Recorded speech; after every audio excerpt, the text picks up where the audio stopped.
Folkemindesamleren Christian Olsen fra Torpelunde udgav i 1927 hæfter med melodier til gamle danse fra Nordvestsjælland. Efter at de var blevet anmeldt i forskellige blade, skrev spillemanden Ole Jensen til Christian Olsen. Jeg ser, at de samler på gamle og ældre dansemusik, og da jeg har en betydelig del, især ældre musik, vil jeg med glæde overlade dem, hvad de måtte syntes om til afskrivning. Det har tit gjort mig ondt, at mange af disse gode gamle melodier skulle forsvinde. Derfor glæder det mig, at de har taget arbejde op for at bevare så meget som muligt. Det er tillige en glæde for mig, hvis jeg kunne bidrage lidt dertil. Det ville glæde mig, hvis de ville tage en tur hen hos mig. Mandag den 13. juni 1927 kl. 8 cyklede jeg over til Ole Jensen i Bakkerup. Jeg var i Bakkerup kl. 10. Ole Jensen, der er 87 år, boede i et lille hus, der lå ved vejen, som fra Bakkerup førte nordpå. Da jeg kom ind, stod han i køkkenet og vaskede sig i en spand. Han var en lille, meget foroverbøjet mand med dårligt betændte øjne og med en meget dårlig hørelse. Men alt dette overvejedes af hans venlige og gode væsen. Da vi havde spist, skulle vi op på loftet for at se på noderne. Jeg sagde til ham, at han jo bare kunne sige mig, hvor noderne stod, så kunne jeg jo selv hente dem. Men nej, han ville med. Det kneb meget for ham at komme derop. Han nærmest krøb op ad trappen og fik åndenød. Endelig stod vi på loftet. Ole Jensen pegede på en kasse, der stod henne ved gavlen og sagde: "Der i den kasse er noderne." Det var en utrolig masse noder, der lå i kassen, og i allerhøjeste grad beundringsværdigt, at én mand har kunnet samle så mange. Ole Jensen han døde cirka et halvt år efter besøget, den 14.11.1927, og Christian Olsen skrev dele af nodesamlingen af og afleverede noderne tilbage til Ole Jensens børn.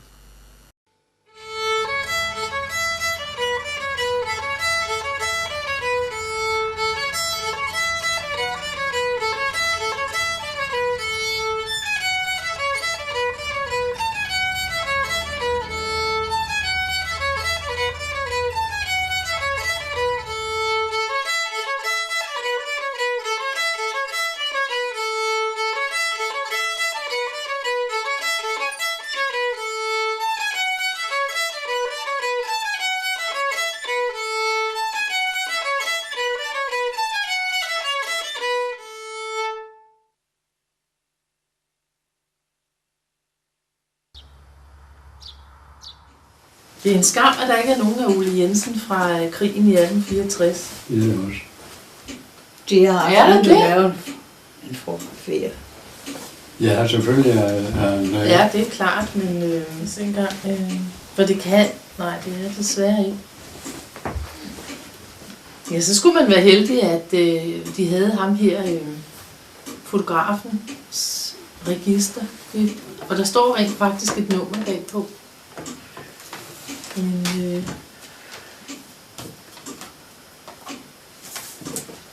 vi må hellere sætte det, hvor vi hører til. Ja. Christine og Katrine og Christiane. Ja. Det kunne jo være Jens Jensen, der stod der måske. Nej, det kan det måske ikke. Men det er så afbleget, så det er overhovedet ikke til.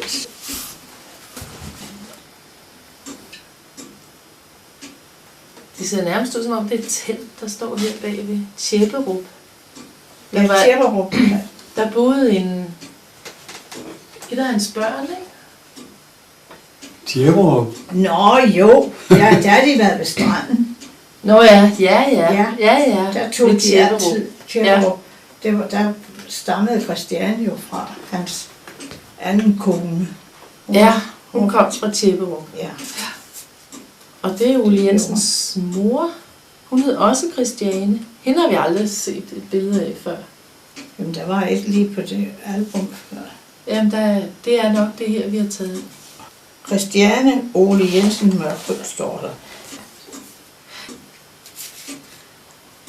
Det her, det er også en skovtur. Er det hele familien, der er på? Det er det nok. Tirkerup. Det er i hvert fald en stor familie og mange børn. Jamen, det har jeg jo. Hov, det er ikke den her, der er... Nej, det er heller ikke Smidefamilien. Nej. Nej, det var helt andet. Det var sådan rigtig... Det er her fra gården. Ja, og det er Ole Jensen, der står i midten i hvert fald. Det kan Ja, man det se. er det. Ja. Sammen med... Jo, Ole Jensen står der. Og det er buskadset så ud, og det er stuehuset. Ja. Ja. Ja. Jo, det er nok taget samtidig med det, hvor hun stod linje med hele rækken. Nå, ja, det tror kan jeg, være. det er taget samtidig. Du synes ikke, det ser ud som om, der er lidt flere her.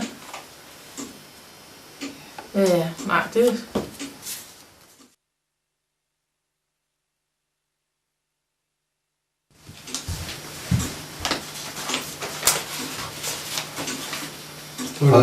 Prøv at se årstallet der. 1873. Nå, Ja, det er jo... Nå, dans afholdes førstkommende søndag hos værtshusholder Andersen Markedsgade. Og dans afholdes førstkommende søndag hos værtshusholder Christian Andersen Smedelundsgade. Musikere Ole Jensen af Mørke og Trine Hansen af Bjergby lykønskes på det hjerteligste i anledning af deres bryllupsdag den 1. november. Det ønskes af en veninde. Og det er Holbæk-Posten. Var der en til? Jeg troede, det var helt moderne, det der med, at man lykønskede gennem avisen, men det er det da ikke så. Nej. Så er der garanteret også noget her i. Ja, at det her bekendtgørelse, det sovens budskab bringes herved til slægt og venner af den kære, højt elskede kone Ane Katrine Jensen, født Hansen, er død torsdag den 16. efter 2 års lykkeligt ægteskab. Hun efterlader sig en 9 dage gammel søn. Begravelsen finder sted fra hjemmet til Bjergby Kirke, tirsdag den 21. Dennis Ole Jensen, musiker. Uha. Og det er så 1875. var det? Ja. Ja, Det er så hans første kone. Ja, Han det er var gift med. fandme. Ja. ja.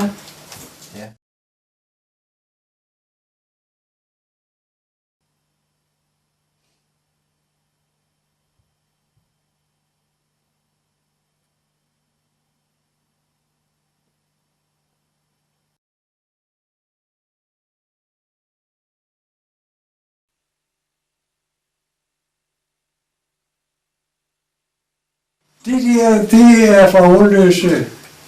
Altså, det er folkedansere. Ja. Og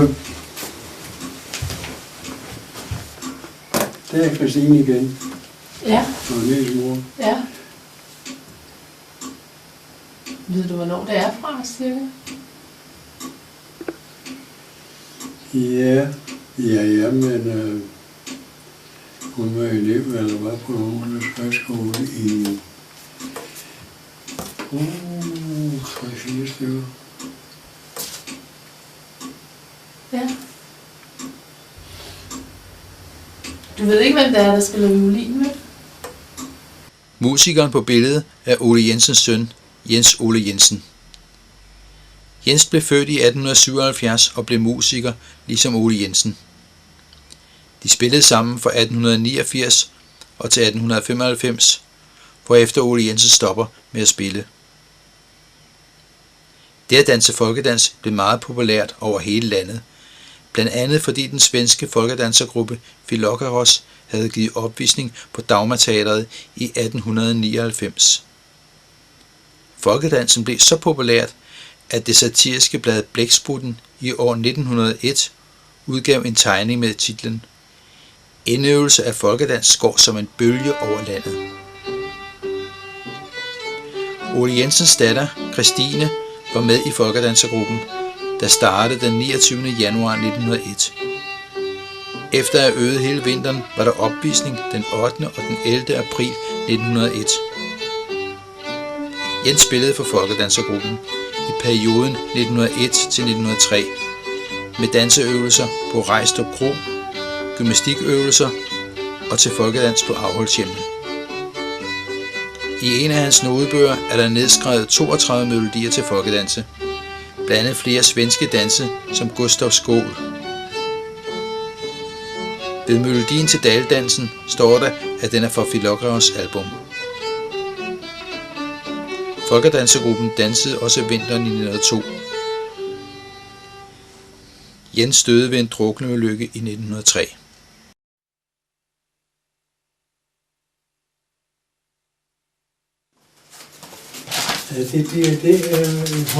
Det er Ole Jensen, den gamle, som vi leder.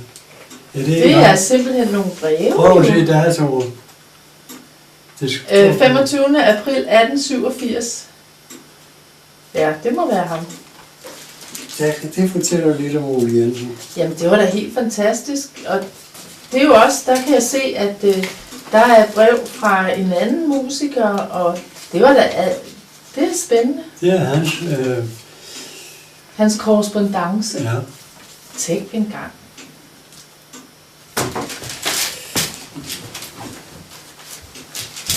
Ja, det er simpelthen breve, og Ja, det er meget spændende. Det Ja, det gør det i hvert fald. danses et par timer derovre, så hvad står der mere? Så Medens jeg mener jeg, at Hans og Hans Hansen kunne spille violin. En eller anden træhandleren, kornet og du blæser lidt bas. Så Så kan begge dele jo godt gå. Betalingen er 10 kroner. Ja. Ja. Og I kommer til at tage med. Første tog derud, og så møde hos frøhandleren. Det er til Holbæk. Og så der har de i hvert fald taget tog. Det er 1889. Ja. Hvor er det fra? Ja, Venstreforeningen i Holbæk. Ole Jensens brevsamling indeholder 175 breve fra tidsrummet 1880 til 1895. Det er hovedsageligt breve fra andre musikere, men også breve til de danske forsvarsbrødre fra Mørkøv og omegn, hvor Ole Jensen var i bestyrelsen. Ud af brevsamlingen kan vi se, at Ole Jensen spillede sammen med 45 andre musikere i den 15-års periode. En af de musikere, Ole Jensen kom til at spille sammen med, var en af hans tidligere elever, Peter Henriksen fra Tvedekro. Han var født i 1868, og som 14-15-årig fik han 40 dages undervisning, som man betalte 1 krone for per dag. Peter Henriksen spillede violin, og der er bevaret en notebog efter ham. Den indeholder 35 melodier, hovedsageligt runddanse som polka, galop og vals, men også enkelte turdanse som sekstur og kontrasejre. Ifølge folketingslisterne kan vi se, at Peter Henriksens erhverv var musiker i 1890, men i 1901 var hans erhverv landmand. En anden af de musikere, Ole Jensen spillede sammen med, var Peter Bell fra Svallerup. Peter Bell var født i begyndelsen af 1800-tallet, havde lært at spille hos stadsmusikant Petersen i Kalundborg og var kendt for sit rene spil. Der er bevaret 6 breve fra Peter Bell til Ole Jensen fra perioden 1882 til 1889. I flere af brevene spørger Peter Bell, om Ole Jensen vil assistere ham med musikjob. I et brev fra den 6. marts 1884 skriver Peter Bell: Tirsdag den 11. marts, markedsdag i Kalundborg, vil N. Sørensen holde dans, hvortil du bedes at give møde med basun. Samtidig hermed vil jeg bede dig at medtage et godt humør, hvis fortjenesten skulle blive mindre god. I Ole Jensens regnskabsbog kan vi se, at han ikke kom til det spillejob. Det var sikkert fordi, der var udsigt til en dårlig betaling og en lang rejse til Kalundborg. I et andet brev fra den 26. april 1885 skriver Peter Bell: Min gode ven, søndag den 3. maj afholder Sørensen i Kalundborg dans, hvortil du bedes at give møde. Vi mangler jo til den dag en 4. mand. Du kan da ikke få din broder Niels med. Og så havde jeg tænkt mig, at han for ikke at have den store kontrabas at transportere, kunne tage violinen med i stedet for. Mads kan nok blæse basun, og du klarinet, så har vi jo besætningen. I Ole Jensens regnskabsbog kan man se, at han for det spillejob tjente 5 kroner og 5 øre. Peter Bell var en dygtig musiker og komponerede flere melodier. Men i Ole Jensens nodesamling er der ikke noteret en eneste melodi efter Peter Bell. Vi skal nu høre spillemanden Charles Hansen fra Reersø spille en af Peter Bells kompositioner.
Men den faste musiker, han spillede sammen med, var broren Niels.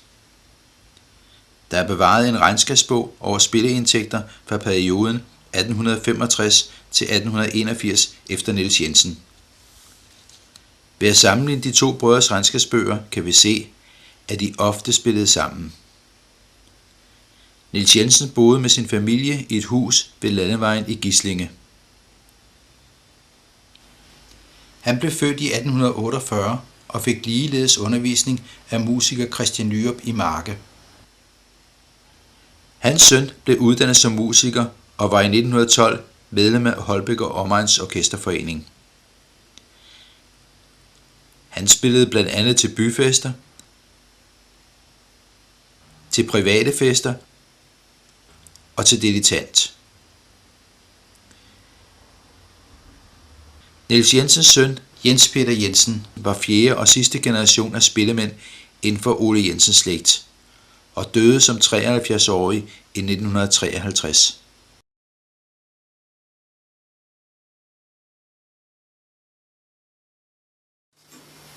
Jeg er født i 78. Ja. Og hvad er det her? Det er vel gården her, så vidt jeg kan sige. Nej. Så den ud, da de købte den i 92. Og hvor var det, de boede før 92? Ude i Mørkeskov. Ja, så købte de den her gård i 92, Ja. men det er jo ikke det samme stuehus, vel? Det ligger det samme sted. Det ligger det samme sted, men det er bare bygget nyt. Ja, ja. Ja. Hvor var det ude i Bjergby, at de boede? Eller ude i Mørkøv Skov, ikke? Er det derude ved Toftholm? Det er under Toftholm. Du ved, hvad Enhavgården ligger. Nej. Nå, jamen så skal jeg ikke. Men det er altså... Vi kører mod kirkebyen fra Askov, eller de her skov derude. Det ved jeg. Og så ligger der en lille... Der ligger en ejendom deroppe, men der ligger også en, der er væk, nærmere Ringstedvej. Ja. På højre hånd, når man kører ind der. Før Enhavgården. Okay, ja.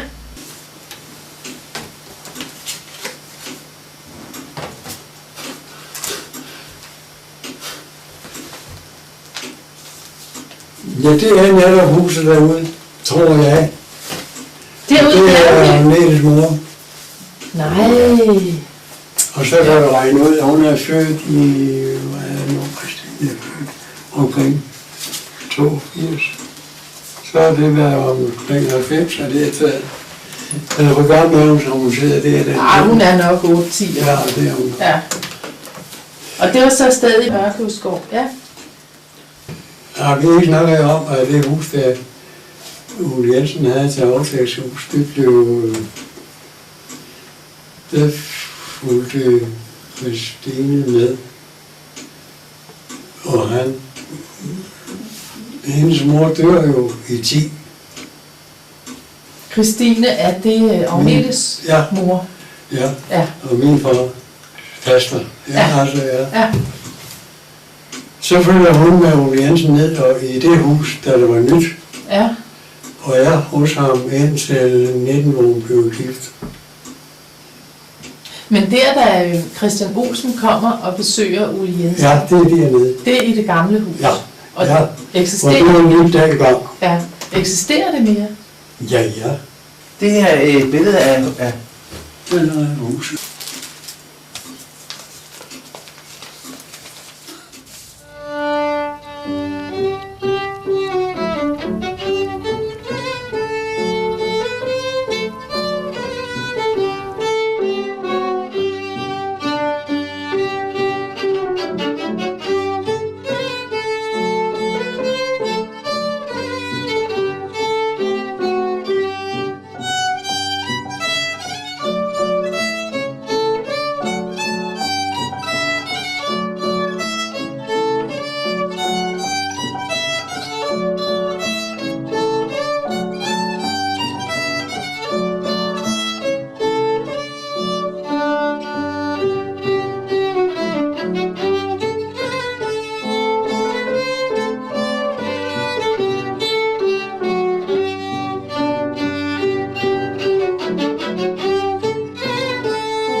Spillemanden Ole Jensen har efterladt sig en del nodebøger.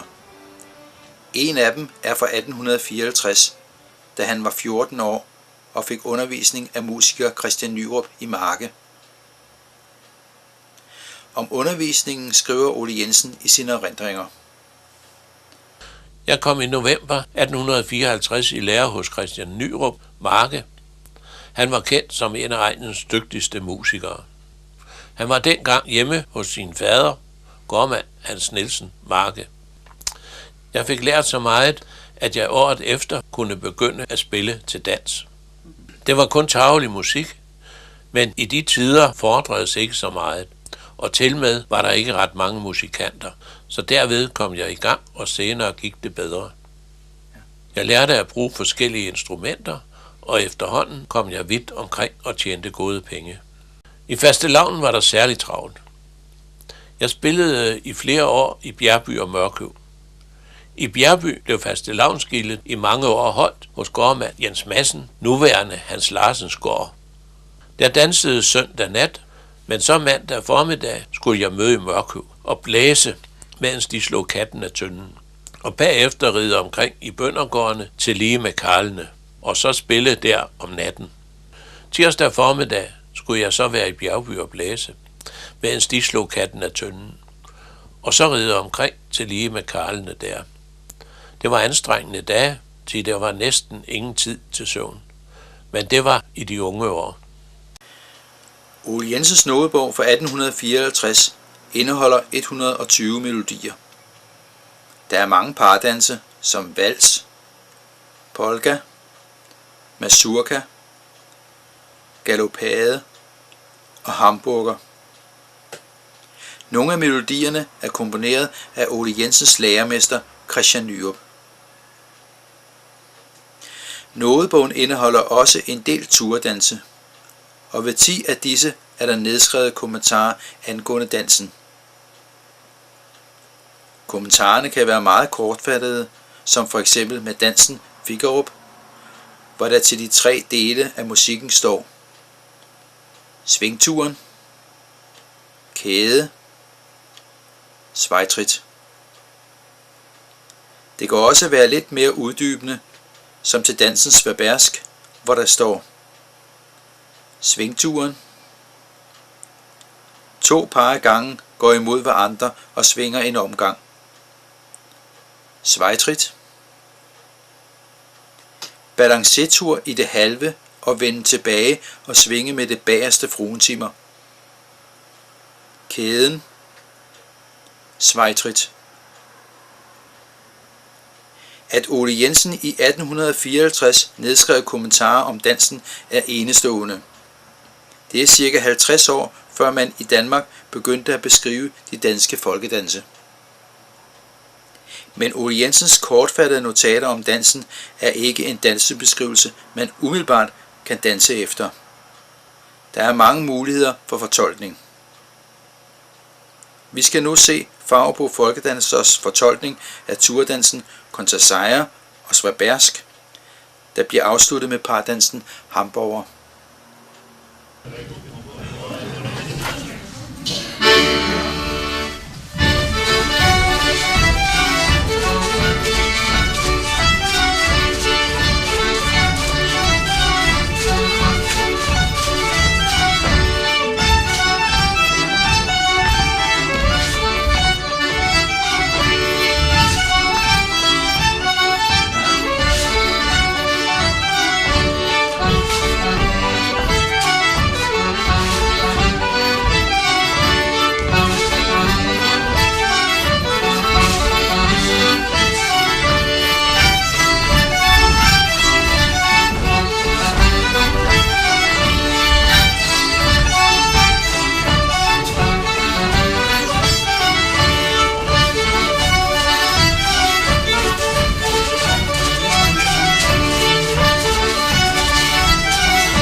Må I ikke stille op til en Sværdbærks, eller hvad det hedder?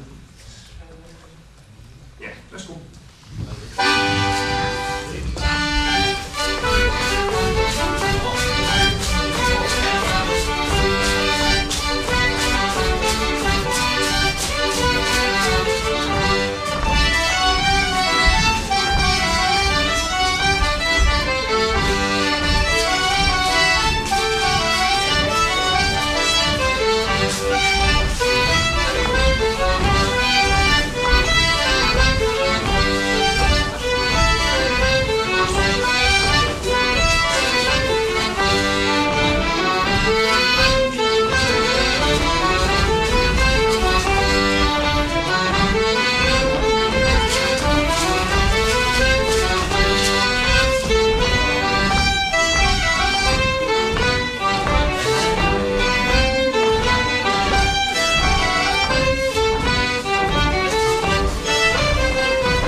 Carsten, nu har vi jo så prøvet at danse de her, eller I har prøvet at danse de her 3 danse her, som I har fået Ole Jensens beskrivelse af. Ja. Hvordan har I grebet sagen an? Det startede med, at vi fik beskrivelserne af dig. Ja. Så har vi spillemanden har fået noderne. Så har han spillet dem ind på et bånd til mig, så jeg kunne sidde derhjemme og nørke med, hvordan der var ledes. Finde frem til, ud fra de beskrivelser, jeg havde, om det var gangtrin eller hvad det var. Og så er jeg kommet frem til, så har jeg givet et udkast til danserne, der har været med i foreningen. Og så har vi så rettet det til efterhånden, ikke også? Ja. Men har du haft nogle andre beskrivelser, du er sammenlignet med? Nej, altså, det har du ikke. Nej, det har du ikke. Nej. Jeg har direkte gået ud for de beskrivelser, jeg har fået af dig, og så musikken. Ja. Så kan jeg så godt se bagefter, altså, at der har været noget, der er nogle sammenligninger med nogle andre danse, ikke også? Ja. Hvad har voldt jer problemer i at finde ud af, hvordan skulle det her fortolkes? Altså, det er nogle af de begreber, der er brugt førhen. Altså, det er jo næsten fremmedord, hvad skal man sige. Også selvom der er mange fremmedord i folkedans i dag, er det jo endnu mere fremmedord for os, også dem, der er skrevet ned dengang, ikke også? Ja. Hvad for en af dansene synes du var mest spændende at arbejde med? Jamen, jeg synes, den der svæberske, den var jo, altså, der havde man jo så ikke noget at kunne genkende noget på overhovedet. Nej. Den var jo helt ude af alting, sådan set, ikke også? Og det er jo også den, der er de fleste fremmedord i, jo sådan set. Ja. Hvor lang tid har I haft til at prøve at finde ud af dansene? Jamen, vi har jo i hvert fald i et halvt års tid, har vi danset dansene igennem hver træningsaften en gang om ugen, ikke? Okay. Ja. Og så har vi rettet lidt til hele tiden, altså det er ikke, det er kun de sidste 5-6 gange eller sådan noget, at vi har konkluderet, at nu er det sådan, ikke også? Ja. Og så, for ellers har vi rettet meget på det, og frem og tilbage og prøve nogle forskellige ting med det, ikke også? Altså også, hvad det kunne være, i stedet for, om det var noget, der var nemmere, eller noget, der var anderledes, ikke også? Ja. Så I på gulvet har I så prøvet at finde ud af, var det rigtigt det her? Helt sikkert, ja. Det er ikke bare, hvad vi er kommet frem til bogligt, eller hvad skal man sige, vel? Vi har simpelthen i praksis prøvet, hvordan der var ledes, ikke også? Ja, okay. Især med den der svæberske, fordi man skal både frem og tilbage, ikke også? Og lige hvordan der var ledes, ikke også? Ja, det er det der med det bagerste fruentimer. Ja, lige bestemt, ja. Så lange ord kommer der ikke nu om det. Hvad er din baggrund? Hvor lang tid har du danset folkedans? Jeg har danset folkedans i hvert fald i 25 år. Ja. Så jeg mener, jeg har sådan en rimelig kendskab til det. Ja. Og så har du været instruktør i... Jeg har været instruktør i 10 år. Ja. Det var godt. Jamen, I skal have tak for det. Ja, tak da.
Vi skal nu til en koncert og høre musik, som det kunne have lyttet for ca. 125 år siden. Noderne til musikken har vi efter spillemanden Ole Jensen fra Bakkerup. Han blev født i 1840 og kom i lære som musiker hos Christian Nyrup i Marke, da han var 14 år gammel. Christian Nyrup var en af egnens førende musikere, der havde et orkester, hvor eleverne spillede i. Ole Jensen lærte at spille på violin og klarinet, samt at blæse på trompet eller basun. Når Ole Jensen var ude at spille i de første år, var det ofte alene eller sammen med 2-3 andre musikere fra egnen. I de næste cirka 10 år spillede Ole Jensen oftest i et 5-mandsorkester, hvor besætningen kunne være 2 violiner, klarinet, kornet og bas. Her spillede han sammen med broren Niels, der ligeledes var blevet uddannet som musiker hos Christian Nyrup. Ole Jensen nedskrev og arrangerede selv nogle af melodierne, men spillede også de nye og populære melodier, blandt andet Brita-polka af H.C. Lumbye. Den melodi blev udgivet i København den 28. maj 1864, og der gik kun 1 måned, så var melodien på Ole Jensens repertoire. Ole Jensen spillede til alle mulige arrangementer, for eksempel til bryllup og barsel, til skolebal, pigegilde og til nøddag, til soldaterbal for forsvarsbrødrene og til fugleskydning, til fastelavn, marked, skovtur og til høstgilde. Når Ole Jensen spillede til høstgilde, var det oftest på de store herregårde på egnen.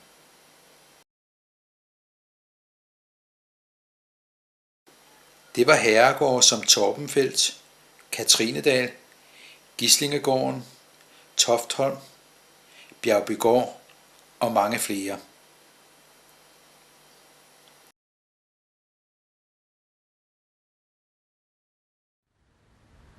Torbenfeldt Slot har hele sit meget omfattende arkiv stående i kælderen, og her kan man finde uvurderlige kilder til belysning af hele egnens historie. For eksempel jordebøger, festeprotokoller, festebreve, skolehistorie, kirkehistorie, birketing og meget mere. Tornved Lokalhistoriske Arkiv har en affotografering af festeprotokollerne og jordebøgerne. Også omhyggeligt førte regnskaber fra flere 100 år tilbage findes i Torbenfeldts arkiv.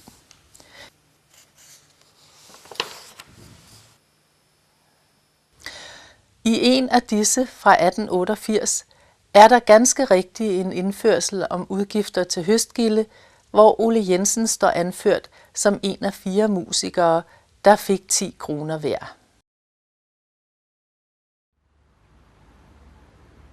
Omkring 1875 begyndte Ole Jensen at abonnere på trykte nodeudgivelser. Melodierne her var arrangeret for et 10-mands orkester. Et så stort orkester blev kun brugt ved specielle lejligheder, for eksempel til byfester, eller når der blev holdt koncert med bal bagefter. Orkestret, vi her skal høre, er sammensat af lokale musikere til denne lejlighed. De vil prøve at genskabe stemningen fra dengang ved at spille 6 melodier fra Ole Jensens repertoire. Vi skal høre Brita-polka af H.C. Lumbye og Wienerblutwals af Johann Strauss. Så skal vi høre 2 melodier, som Ole Jensen selv har komponeret og arrangeret. En polka og Katrinevalsen, der sandsynligvis er opkaldt efter Ole Jensens datter Katrine. Vi slutter koncerten med melodierne An der Moldau af Johann Strauss og Franz Galop af H.C. Lumbye.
igen.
november 1863 blev Ole Jensen indkaldt til militæret. Han blev ansat som reservehornblæser for herefter at blive sendt til Slesvig. Ole Jensen var med ved rømningen af Dannevirke i 1864 og skriver herom i sine erindringer. Det var fastelavns søndag. Det var frost og stærk snefog. Forplejningen havde vi ikke kunnet få, og udmattet af kulde og sult satte eller lagde folk sig, og næsten blev tilfødt af sne. Når man så rejste sig igen, måtte vi stampe og hoppe lidt, for at ryste sneen af og få lidt varme i kroppen. Mod aften kom vi i gang igen, men nu var det værre end førhen.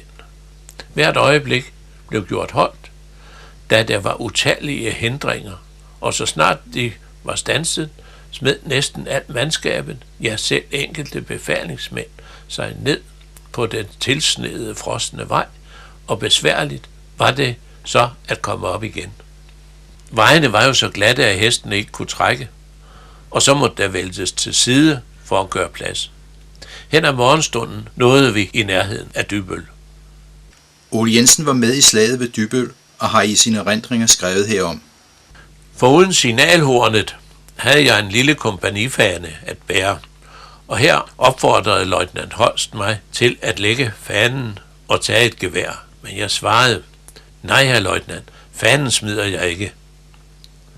Imidlertid kom det mandskab, der stod som reserve bag os frem, og løjtnant Holst råbte da til sine folk, giv dem et hurra, vi kan tage skanserne igen.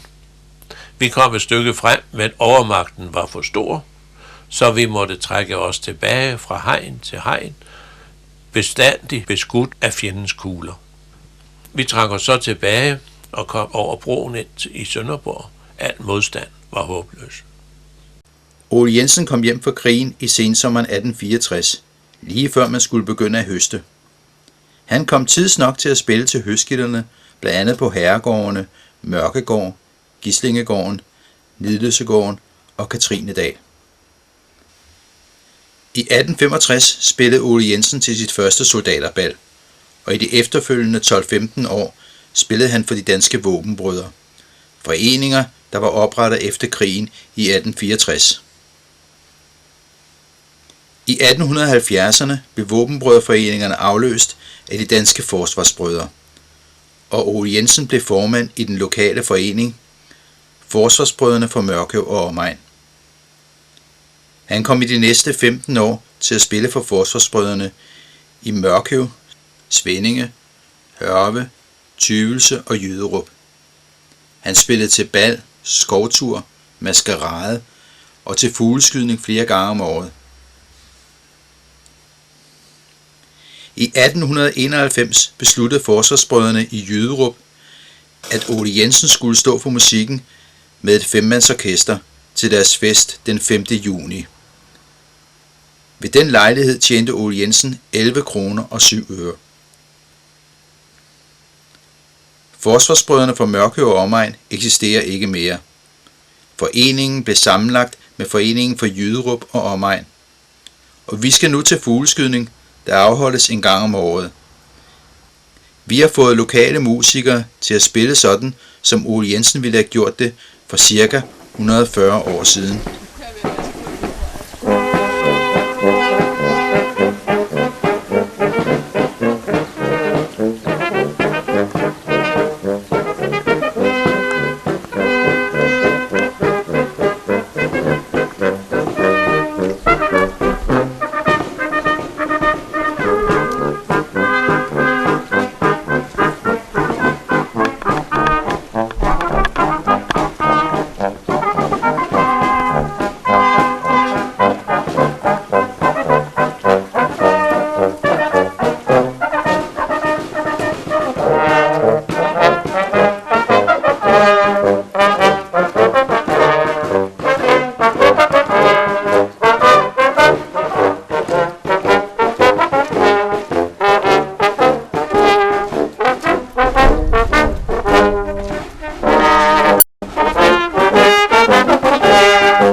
samlet her i dag er for at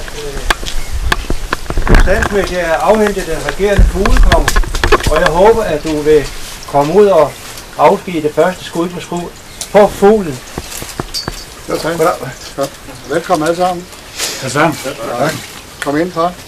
Så må vi senere ud og kigge ud og bjerge. Velkommen. Ja, tak. Ja, tak.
Kan du ikke brænde i? Ja, det var jo nok godt, vi kan nå at spørge om. Hvad må du have, jo?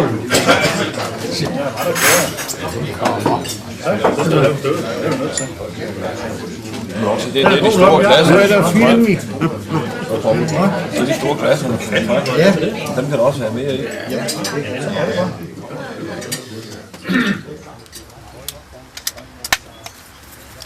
Værsgo, Fuglekong. Hvad er det, vi starter med? Skolen. Det er brystplade. Og så har han sådan et skilt. Det er også et skilt. Ramt af bjerg i hvert fald. Nej. Jeg tænkte at bare altid være på stykker, så jeg gad ikke at tage min med. Jeg er stillet inde på køkkenet.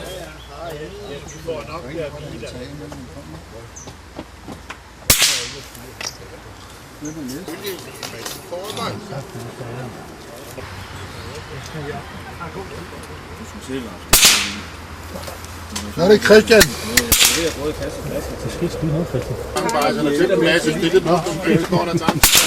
Det er også en tjent. Så er der skæbne. Hvad? Det er ikke spil for mig. Men jeg kan spille for dig. Der står ikke nogen væk på.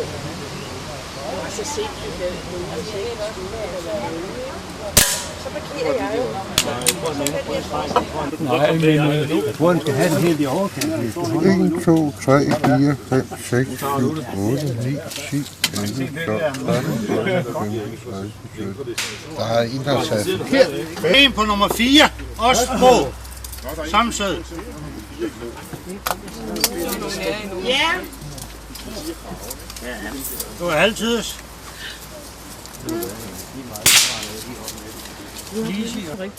Så ved jeg ikke, hvad man kalder den. Kængbrønd. Nej, det er der. Nummer 37. Mig. Så var det ikke mere værd.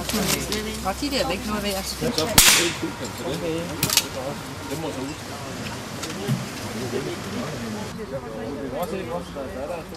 Du slader mig ikke, det.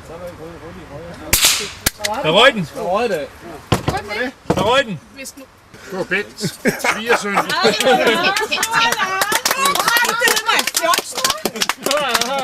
er dyrt. Ja.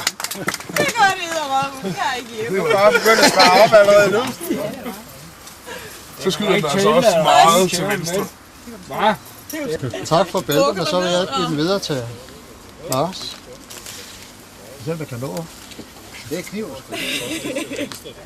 Sæt lige rundt om hætten deroppe. Så godt har jeg aldrig haft det.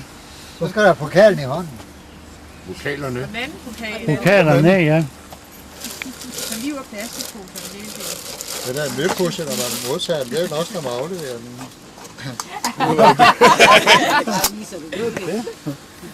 Ja, tillykke med det. Tak.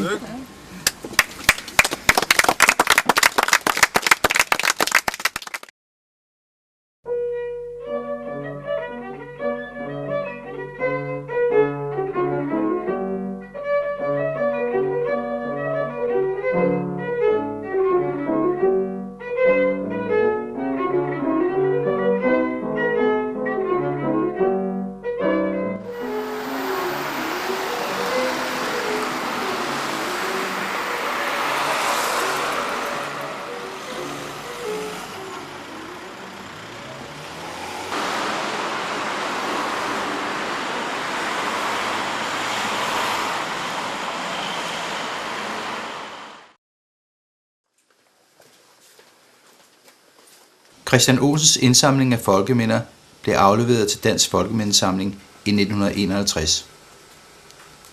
Christian Olsens dagbøger og andet materiale bevares i dag hos Louis Helt. Han blev ansat på Torpelund i 1939, overtog gårdens drift i 1958 og blev Christian Olsens arving, da Christian Olsen døde i 1968. Det er dansebøgerne. Til folkemindeafdelingen. Hermed har jeg den glæde at forære folkemindeafdelingen min samling af håndskrevne gamle danse. Samlingen indeholder i alt 3.193 melodier.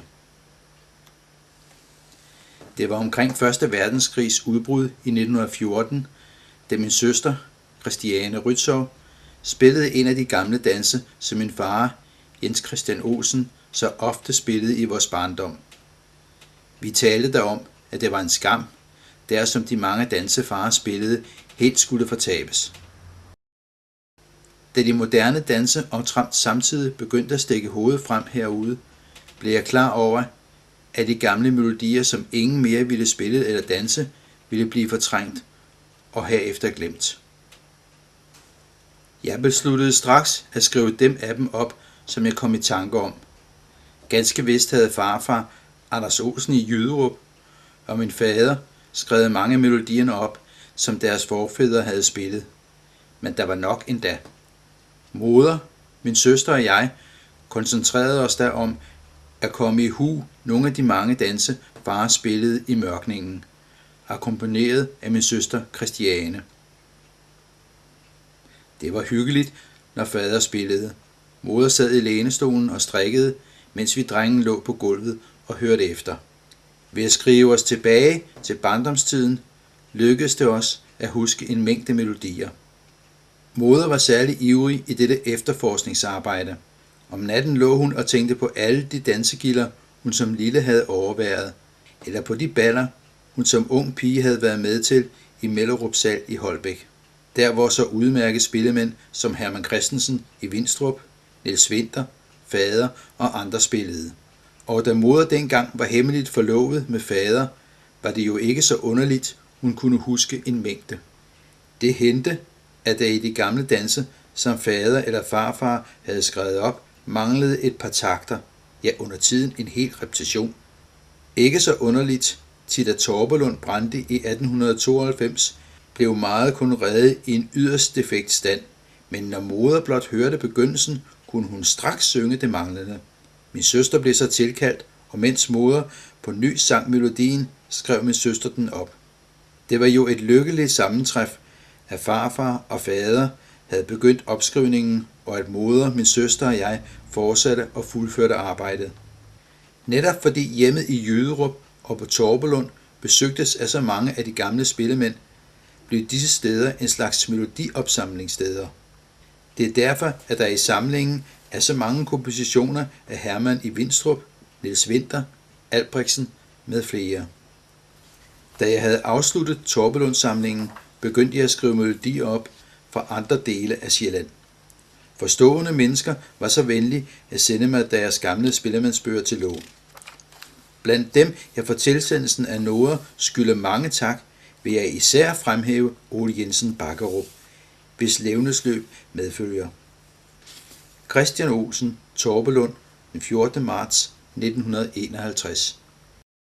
Nu hører de en anden gammel dans. Den kaldes Karen Marie Røises forkerte hamburger, og den var med i øne ved dansegilderne i 1850'erne.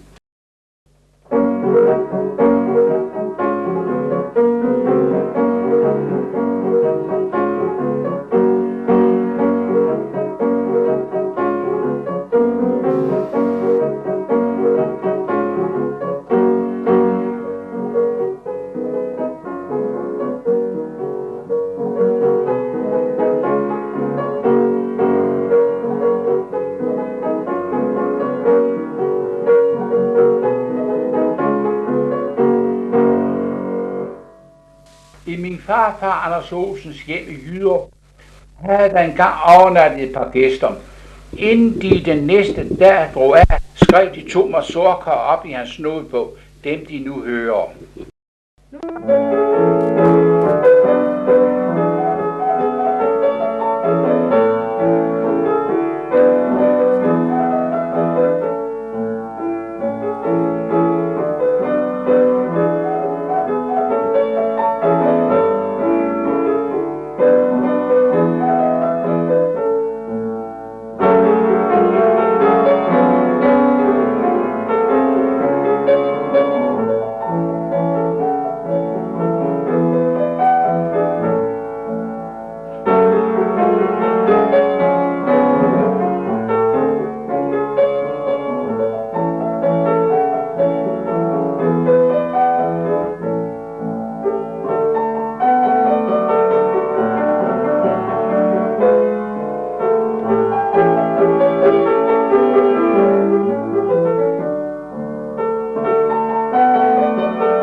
Ja, som lige sagt, så er det oprettet det omkring 1924, og igen Kirkeministeriet, og det er fredet i 300 år efter sidste begravelse har fundet sted.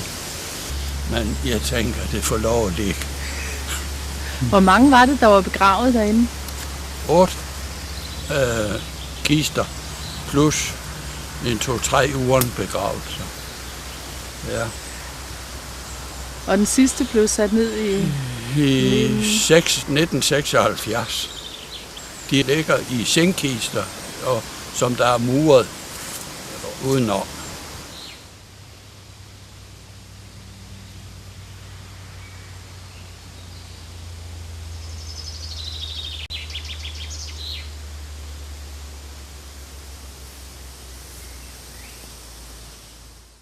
Det var en stor omvæltning i tilværelsen, som 14-årig blev plantet om i et helt andet miljø, end det jeg er født og opvokset i.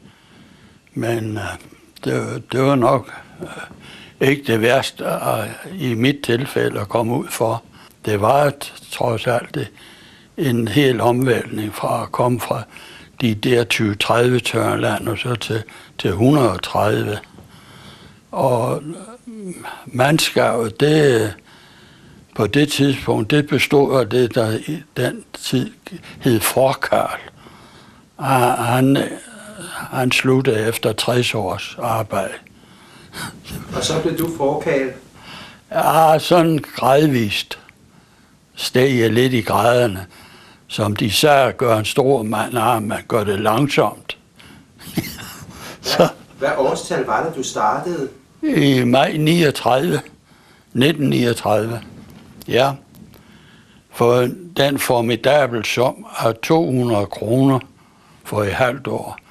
Så man kan roligt sige, at man havde sin krone der. Om sommeren, så var der jo feriegæster. De boede der en uge eller mere af gangen. Der var blandt andet den der store i sin tid violinspiller, Peter Møller, som oprindeligt kom fra Jylland, men som var kongelig kapelmusikus. Nå, men foruden af forkarlen og så en fast gift husmand, der havde sit eget hus, så var der så løs medhjælp ved siden af. Og i køkkenet, der var en ung pige, som det hed. I tidligere tider, der var der både frøkenpige og en yngre pige, og så en fast medhjælp i køkkenet. Hun hed Trine, og hun var der stort til næsten hele hendes liv. Efter jeg kan bedømme fra dagbøgerne, der har hun fulgt slægten i alle de år. I 68, der dør Christian Olsen. Og så Han var så den sidste af dens gren af slægten, og som følge af, at der ikke var børn eller andre efterkommer, så testamenterede han mig ejendommen. Så det var lidt af en omvæltning, men jeg havde så fået de 10 år imellem af landmanden, som hans bror var, og øve mig i. Så det slap jeg nogenlunde om ved, tror jeg, uden at skal prale af det. Hvornår stopper du så med, sælger du gården? I 85 sælger jeg så. Jeg overtager den i 68, så jeg fik, kan det blive 17-18 år som selvstændig. Jo, Christian Olsen, som har samlet og udgivet masser af ting igennem tiderne, han havde jo fået undervisning som helt ung i København, blandt andet af Finn Henriques, og i først og fremmest af hans svoger, Frederik Marke, som var kongelig kapelmusikus. Han var jo sådan set godt i gang med sin uddannelse inden for musikken, violin i særdeleshed. Og så sker der det, at faren dør omkring det 1900. Og det afbrød jo så hele hans studiekarriere i København. Så flyttede han hjem for den yngste bror, som så blev landmand og overtog driften. Han var kun 16 år. Christian, hun kommer så hjem i omkring 1910-12 stykker. Men de spillede meget sammen. Blandt andet underviste de også unge mennesker i Christian i klaver og Christian Olsen, dels klaver og violin. Og de havde mange elever på et tidspunkt. Men det var alt sammen før min tid.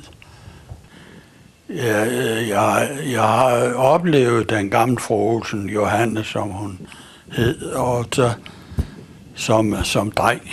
Hun døde, jeg tror, det var i 38, hun døde. Og hun var jo faktisk samlingspunkt og midtpunkt i familien.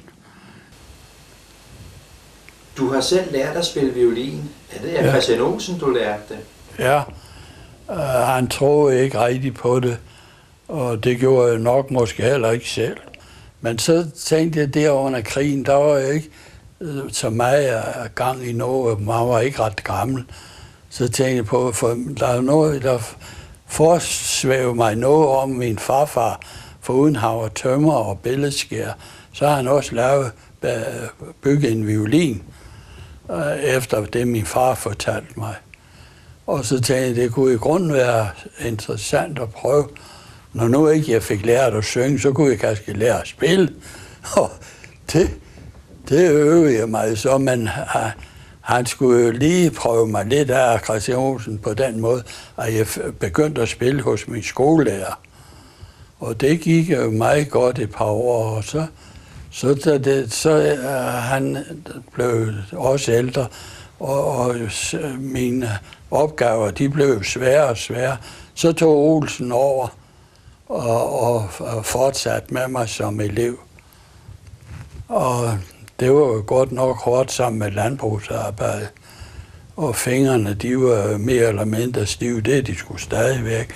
Men jeg kan huske endnu, når jeg øvede mig, jeg havde jo fået, det var også min forgænger i embedet, enværelse med elektrisk lys og varme på værelset. Det var der ikke hjemme fra mit fødehjem.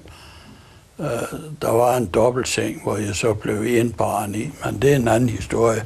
Nej, så arbejdede jeg sammen med Olsen i flere år. Og jeg nåede at gennemgå alle stillingerne på violinen. Så selvom det knep med det der flageolet helt op i nærheden af stolen, så kom jeg sgu derop. Og man kunne godt samtidig gå træt i landbrugsarbejde, men så fandt jeg ud af, at jeg arvede en gammel kommode, Så trak jeg den øverste skuffe ud.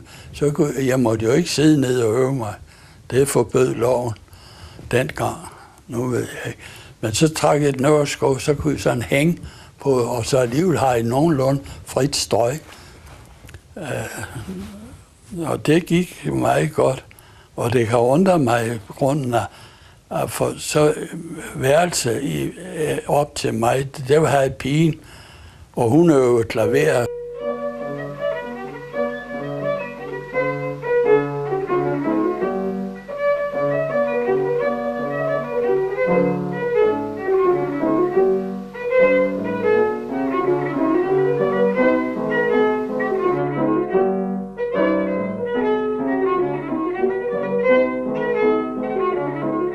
Og der sad så herskabet imellem der, og så i min lidt højere alderdom, jeg tænkte, det var utroligt, at de kunne holde det ud.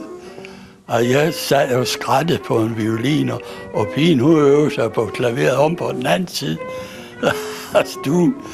Nå, men de var jo så i mellemtiden blevet ældre herskab, så jeg har en skummel anelse om, at de har nok været faldet i søvn. Mens hans søster Christiane levede, hun var eminent og til at tage mig op, og på den måde, hvis jeg røg ud af det, så kunne og jeg sprang takt over eller noget, jeg kløjs i, så kørte hun bare videre. Det var de jo vant til som uddannede pædagoger. Det klarede. Vi havde mange gode timer sammen på klaver og violinen. Der var Christian Olsen måske nok lidt mere striks, men det gik meget godt en lang overgang. Så som han sagde, når jeg skulle præsenteres, for det var ligesom mig, hans, til hans gunst, at Brundkarlen, han kunne svinge violinen. Så hvis der var gæster, og de ikke havde set mig før, eller, så siger han, nu kommer drengen ind. Jeg blev kaldt dreng til jeg var vel hen af de 50. det måede de sig jo meget over gæsterne, så kom sådan en duknakke bundkarl ind med violinen under armen. Nå, men det gik jo. Og de var sgu meget flinke imod mig på den måde. Men de var jo til mange hånd, de mennesker. De øjnede jo en chance i mange ting.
Han var sin egen på mange måder.